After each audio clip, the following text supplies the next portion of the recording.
Welcome to the press conference for Novak Djokovic. Please raise your hand if you would like to ask a question. As I said before, please just one question each. Novak, just obviously you're not the result you were hoping for. Can we start with a yeah, question? let's go quick. Let's go straight in. Charlie. Novak, just wondered first of all how kind of physically compromised you felt during the match.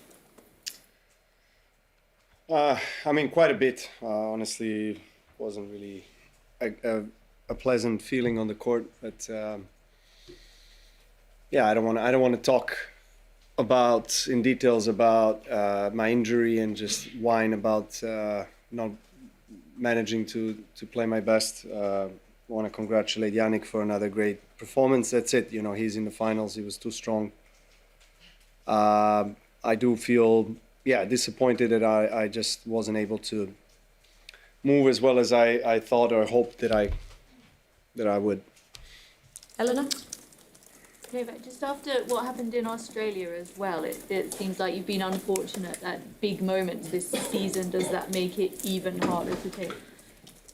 I don't think it's bad fortune, it's just age. The wear and tear of the body, as much as I'm taking care of it, and the reality hits me, you know, right now, last year and a half, like never before, to be honest.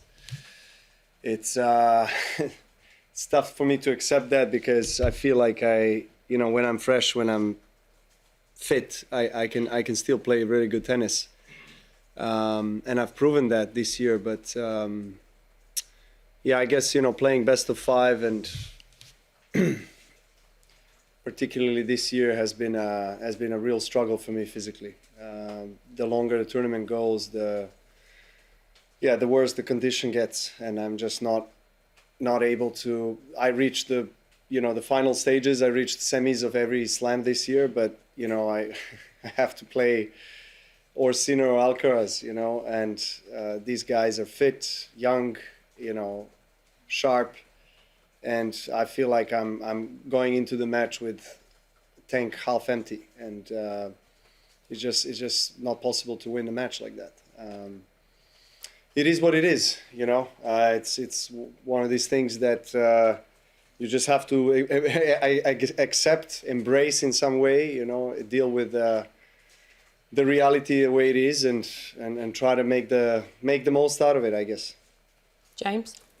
Novak, would you be sad if that was your last match on centre court to go off like that? I would be sad, but hopefully it's not my last match on the centre court. I'm not planning to finish my Wimbledon career today. So I'm planning to come back, definitely at least one more time, play on the centre court, for sure. Rob? To that end, I mean, what is the decision? Is it how you feel physically? Is it competitive element? And when you come back next year, 39, what would make the decision about your last one? I don't know. I mean, right now, to be honest, I'm just so fresh off the court. It's hard to put things in a larger perspective and say what the plan is for the next few months or a year. I've put everything I possibly can when it comes to training and preparing myself so I can play my best at Grand Slams. And I think regardless of the fact that I haven't won a Grand Slam this year, or last year, I still feel like I continue to play my best tennis at Grand Slams, because those are the tournaments that I care about at this stage of my career the most.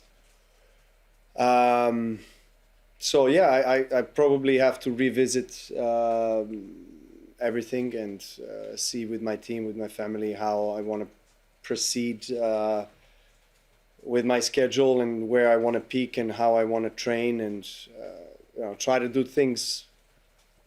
I don't know what I can do differently, to be honest, because the amount of hours that I spend on a daily basis, I mean, to take care of myself, I'd like to challenge everyone who is out there on the tour to see if anybody takes care of themselves more than me. So and I unfortunately don't get rewarded for that right now with injuries at the later stages of slams, but I was rewarded for many years. So I might see it right now as a misfortune, but I have gotten so much from the God and the life in my career that it would be a disservice really from me to God and to my body and to everything that I had in my career to start complaining about injuries, because I've been fit for so long and had an incredible career. So I'm just trying to make, I guess, the maximum out of what I have left. And it's just, again, I just got off the court, so of course I'm upset and disappointed. Mostly not for the loss, because obviously, even if I was fit, I wasn't a favorite to win against Sinner. I know that, but I think I had good chances, if I was fit. But it's just that physical aspect that is bothering me.